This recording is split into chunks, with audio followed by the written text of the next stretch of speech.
He's coming back.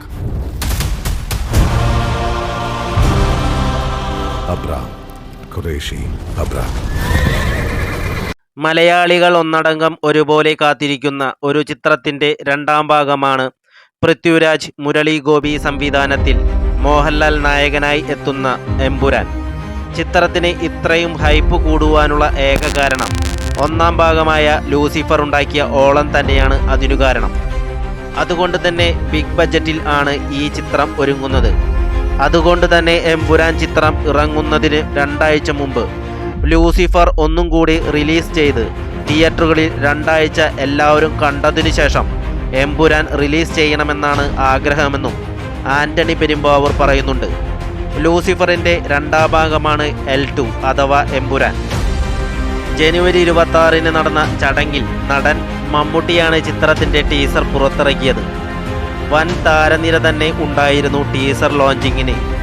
8 സംസ്ഥാനങ്ങളിലും 4 രാജ്യങ്ങളിലുമായി 14 മാസം കൊണ്ട് എമ്പുരാൻ പൂർത്തിയായത്.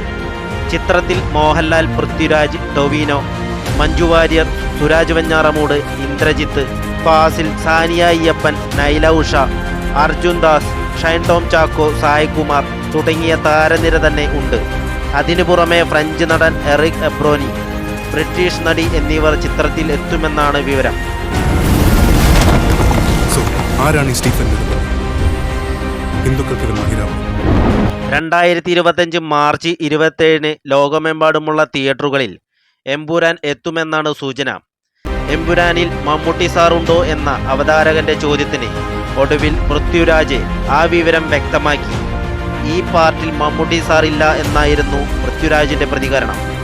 എന്നാൽ ലൂസിഫറിന്റെ 3ാം ഭാഗത്തിൽ മമ്മൂട്ടി ഉണ്ടാകാൻ ചാൻസ് ഉണ്ടെന്നും പ്രേക്ഷകർ കുറിക്കുന്നുണ്ട്. തെന്നിന്ത്യൻ സൂപ്പർ താരം പ്രഭാസ് എമ്പുരാനെ കുറിച്ച് പറഞ്ഞത് ലോകോത്തര സംവിധാനം, എൻ്റെ സ്വന്തം വരദ എന്നാണ് പറഞ്ഞത്. അതിശയിപ്പിക്കുന്ന ഫോട്ടോകളുമായി എമ്പുരാൻ്റെ ലോകോത്തര നിലവാരമുള്ള ടീസർ കണ്ടുനോക്കൂ. ചിത്രം സംവിധാനം ചെയ്തത് എൻ്റെ സ്വന്തം വരദയാണ്, അതും മോഹൻലാൽ സാറിനെ നായകനാക്കി. മുഴുവൻ ടീമിനും എൻ്റെ ആശംസകൾ എന്നാണ് പ്രഭാസ് പറഞ്ഞത്. പിന്നാലെ നന്ദി പറഞ്ഞ് പൃഥ്വിരാജും ഉടൻ നമുക്ക് കാണാം സഹോദര എന്നാണ് പൃഥ്വിരാജ് പോസ്റ്റ് ഇട്ടത്.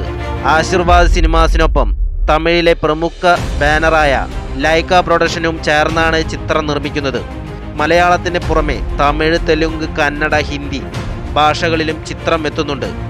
ഇതിന് പുറമെ ഒരു ബിഗ് അപ്ഡേറ്റ് പങ്കുവയ്ക്കുന്നുമുണ്ട്. ഒരു ഇൻ്റർനാഷണൽ ഫ്ലോട്ട് ലൈൻ ആണ് സിനിമയ്ക്കുള്ളതെന്നും ചിത്രത്തിലെ 30 മുതൽ 35% സംഭാഷണങ്ങളും ഹിന്ദിയിലാണെന്നും പൃഥ്വിരാജ് പറയുന്നു. എമ്പുരാൻ്റെ ഹിന്ദി പ്രൊമോഷനുമായി ബന്ധപ്പെട്ട് ഗലാട്ട് ഇന്ത്യക്ക് നൽകിയ അഭിമുഖത്തിലാണ് താരത്തിൻ്റെ വെളിപ്പെടുത്തൽ. സിനിമയുടെ ആദ്യത്തെ 25 മിനിറ്റ് കാണുമ്പോൾ ഒരു ഹിന്ദി സിനിമയാണോ എന്ന് തോന്നിയേക്കാം. എന്നിരുന്നാലും 1ാം ഭാഗം കണ്ടിട്ടില്ലാത്തവർക്കും എമ്പുരാൻ കണ്ടാൽ കഥ മനസ്സിലാകുമെന്നും ലൂസിഫർ കേരള പൊളിറ്റിക്സിൽ ഊന്നി കഥ പറഞ്ഞ സിനിമയാണ്. എമ്പുരാനിൽ വിദേശ രാജ്യങ്ങളിൽ ചിത്രീകരിച്ച ആക്ഷൻ രംഗങ്ങൾ പ്രേക്ഷകരെ പിടിച്ചു നിർത്തുവാൻ കഴിയുന്നതാണ് എന്നും സ്റ്റീഫൻ നെടുമ്പള്ളി എന്ന അബ്രഹാം ഖുറേഷിയുടെ പഴയ ജീവിതവും പുതിയ കാലഘട്ടവും ചിത്രത്തിൽ കാണിച്ചു തരുമെന്നും വാർത്തകളുമുണ്ട്. ഏതായാലും പ്രേക്ഷകർക്ക് ഒരു അടിപൊളി സിനിമ തന്നെയായിരിക്കും എന്നുള്ളത് ഉറപ്പ് തന്നെയാണ്. കാരണം പൃഥ്വിരാജും മോഹൻലാലും നല്ല കഴിവുറ്റ കലാകാരന്മാർ തന്നെയാണ്. അതുകൊണ്ട് തന്നെ ഒരു 100 കോടി ക്ലബിൽ ആദ്യ ദിവസം തന്നെ കയറിപ്പറ്റട്ടെ എന്ന് ആശംസിക്കുന്നു. പ്രേക്ഷകർക്ക് നല്ലൊരു സിനിമയുമാകട്ടെ. This deal is with the devil.